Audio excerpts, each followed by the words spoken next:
I just wanted to add something to the last video I posted about taking the hubcap off with a plastic trim tool. And I had posted it on 2 different accounts, and I've gotten a few comments, people saying that when you get it off like that, it doesn't want to go back on. So I put the hubcap back on because I'm done with this side on the brakes. So I'll show you that this is with it fully on there. So when you put it in there, you'll have to rotate around, just get it in there, wiggle on it a few times, and it should start to loosen where you can just, now you don't have to do it very hard for it to come off, but I've seen, you know, people talking about, okay, well, when you do that and you get it off, it won't go back on. Well, yes, it may not go back on with you doing that. That's why you take a rubber mallet and you gently tap on it.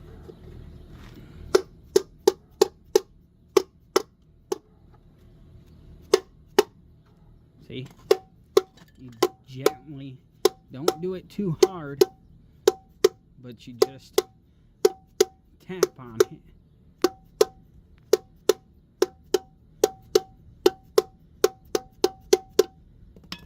You tap on it and it's on there. It's not gonna come off unless you use something, whether it's what I used or anything else, to take it off. Now I say to use this, people tell you to use with the bent edge, because if you try to use like a flathead, like for example my wife's truck, on that hubcap I can use a flathead screwdriver, but for this one you cannot, because the screwdriver hits up against the rim and the tire, so then you can't really get it in there. It starts to slip. That's what those little indent marks was from. That's why you have to use something that has an angle on it, that you can get a little more leverage with it. As you see how it goes in there a little bit farther than the flathead. That's how you can do it that way. So like, I will show with the passenger side, okay? I don't even have it up off the ground yet. So this is, this one has not been taken off. The driver's side was taken off and then put back on. It was only taken off halfway, but this one has not been taken off. But as you see, you can get it to come off pretty easy with something like that. So now to put it, like I said and I showed, to put it back on, use you don't want to use anything but a rubber mallet, because of those being plastic. That's all they are, is plastic.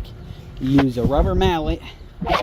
I only held it up with my foot because I was using one hand to record. So you use a rubber mallet, you hold it there and tap on it. You don't do it like baby taps. You're gonna have to swing it a little bit, but don't put too much swing into it or you're gonna dent or crack the plastic piece. But I hope that helps with when anybody has to do something like that.